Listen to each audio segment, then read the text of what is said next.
Hello everyone, so welcome to one more video.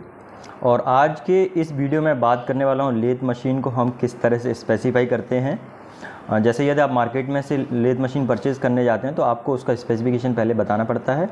Even आपके जो exams होते हैं, सेमेस्टर के एग्ज़ाम होते हैं, उसमें डायरेक्टली क्वेश्चन पूछा जाता है कि हम लेथ मशीन को किस तरह से स्पेसिफाई करते हैं। चाहे डिप्लोमा मैकेनिकल इंजीनियरिंग का एग्ज़ाम हो, चाहे आपका बीटेक मैकेनिकल का एग्ज़ाम हो, उसमें डायरेक्टली ये क्वेश्चन पूछा जाता है। तो आइए मैं आपको बताता हूँ किस तरह से हम एक लेथ मशीन को स्पेसिफाई करते हैं।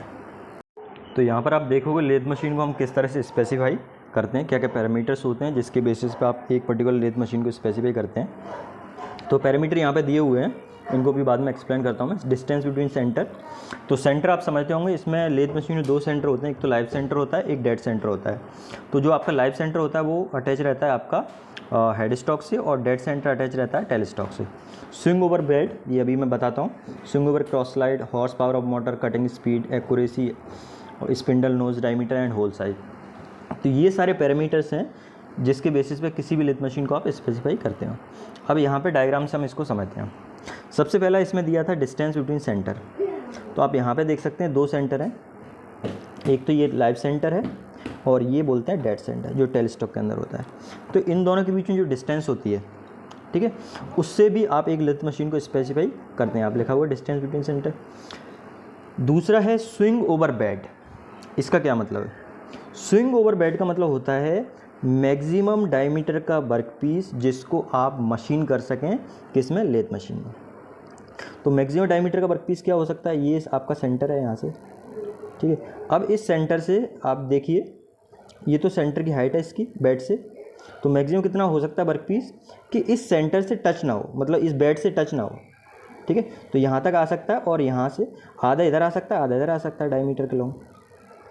तो जो स्विंग ओवर बेड होता है वो बेसिकली जो सेंटर की हाइट होती है, लाइव सेंटर की हाइट होती है बेड से, उसका डबल होता है ना। या मैं बोलूँ कि आपका स्विंग ओवर बेड है वो हमेशा आपका इसके अप्रॉक्सीमेटली डबल होता है, किसके?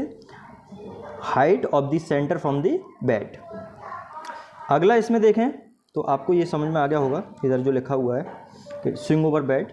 स्विंग ओवर बेड का मतलब मैक्सिमम डायमीटर का वर्कपीस जिसको उस पर्टिकुलर मशीन पे मशीनिंग परफॉर्म कर सकें। Swing over cross slide. Swing over cross slide का मतलब ये है कि जैसे यहाँ पे आप देखें ये पूरा कैरेज कहलाता है, और कैरेज के ऊपर आपका क्या रहता है? क्रॉस स्लाइड रहता है, ठीक है। कैरेज के ऊपर आपका क्या रहता है? क्रॉस स्लाइड रहता है। तो ये आपका क्रॉस स्लाइड है, सॉरी, यहाँ पे देखेंगे आपका ये क्रॉस स्लाइड है, और क्रॉस स्लाइड से ऊपर मैक्सिमम कितनी डायमीटर का वर्कपीस आप वो कर सकते हैं, मशीनिंग परफॉर्म कर सकते हैं। जैसे फॉर एग्जांपल आप इस में और अच्छे समझ सकते हैं, यहाँ पे यदि आप देखेंगे इस डायग्राम में तो ये देख सकते हैं ये मैक्सिमम डायमीटर है जो कि इस पर मशीनिंग हो सकती है, क्योंकि ये आपका टेबल है, ठीक है। तो ये होगा स्विंग ओवर बेड। अब स्विंग ओवर क्रॉस स्लाइड की हम बात करें तो ऑब्वियसली क्रॉस स्लाइड बेड से थोड़ा हाइट पे होता है, तो यहाँ पे क्रॉस स्लाइड की पोजीशन है। तो मैक्सिमम डायमीटर जो swing over the cross slide कितना हो सकता है? ये इतना हो सकता है, ठीक है। तो स्विंग ओवर क्रॉस स्लाइड हमेशा कम होता है in comparison to swing over the bed, ठीक है। अब इसके बाद और आप देखेंगे horse power of the motor, ठीक है। Horse power of the motor जैसे आप देखेंगे 3 HP की मोटर लगी होती है, 5 HP, 7 HP। तो जितने ज़्यादा हॉर्स पावर की मोटर लगी होगी उतनी ज़्यादा कैपेसिटी की आपकी लेथ मशीन होती है। दूसरा क्या होता है, हॉर्स पावर से आप डेप्थ ऑफ कट भी डिसाइड कर सकते हैं। या ज़्यादा हॉर्स पावर की मोटर होगी तो आप एक साथ ज़्यादा मटेरियल को रिमूव कर सकते हैं, मेटल रिमूवल रेट है वो ज़्यादा रख सकते हैं। लेकिन यदि कम हॉर्स पावर की मोटर है तो उस केस में वो क्या हो जाएगा, वो कट नहीं करेगा, है ना। तो यदि आपकी ज़्यादा हॉर्स पावर की मोटर है तो आप ज़्यादा जो डेप्थ ऑफ कट है वो अचीव कर सकते हैं, ज़्यादा डेप्थ ऑफ कट ले सकते हैं, ठीक है। प्लस साइज़ पे भी डिपेंड करता है ना।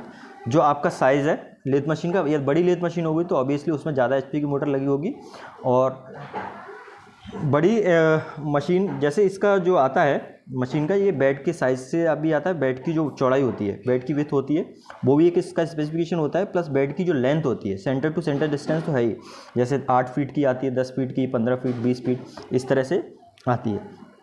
तो यहाँ पे फीट का मतलब ये सेंटर टू सेंटर डिस्टेंस कितना, ठीक है। तो उतना मैक्सिमम लेंथ का वर्कपीस इसमें क्या हो सकता है, अकोमोडेट हो सकता है। अब कटिंग स्पीड रेंज, जैसे कटिंग स्पीड रेंज की बात करें तो ये जो हेड स्टॉक है इसमें क्या कर सकते हैं आप, डिफरेंट स्पीड को अचीव कर सकते हैं। हाँ, क्योंकि इस हेड स्टॉक के अंदर या तो जनरली पुरानी जो मशीनें आती थी उसमें क्या रहता था, बेल्ट और पुली सिस्टम होता था, लेकिन अब जो मशीनें आ रही हैं उसमें गियर सिस्टम होता है। तो इससे क्या कर सकते हैं आप, डिफरेंट स्पीड को अचीव कर सकते हैं।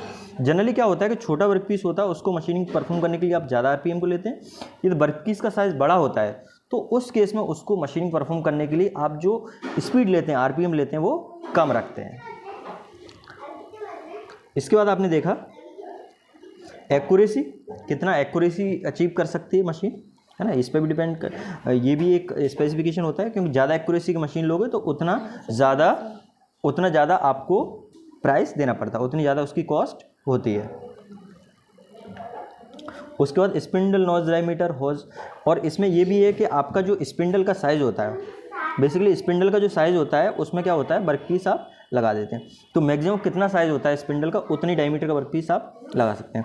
देखिए यदि आपका वर्क पीस स्पिंडल की जो डायमीटर है उसके साइज़ के बराबर होगा तो उसमें लेंथ कंस्टेंट नहीं होता है, क्योंकि यहाँ पे क्या होता है, हॉलो शाफ्ट होती है, आप उसको इस तरह से भी अकोमोडेट कर सकते हैं, बशर्ते उसकी जो डायमीटर है वर्क पीस की वो डायमीटर इक्वल होना चाहिए diameter of the spindle. Spindle आप समझते होंगे हॉलो शाफ्ट होती है जिसके ऊपर आपका चक माउंटेड रहता है। लेकिन यदि स्पिंडल की डायमीटर से ज़्यादा डायमीटर का वर्क पीस है तो उस केस में आप क्या करते हैं, यहाँ पे चक को हटा के ये सेंटर के बीच में उसको लोकेट कर देते हैं। जैसे बड़ा वर्क पीस है ना, जिसकी डायमीटर भी ज़्यादा है, लेंथ भी ज़्यादा है, तो इन दोनों सेंटर के बीच में आप उसको लोकेट कर देते हैं। प्लस क्या करते हैं, बीच में आप स्टीडी रेस्ट या कुछ एसेसरी लगा देते हैं जो कि उसके वेट को होल्ड करता है, मतलब डिफ्लेक्ट ना हो। इसके बाद आप देखेंगे होल साइज, ये सारी चीज़ें आ गई।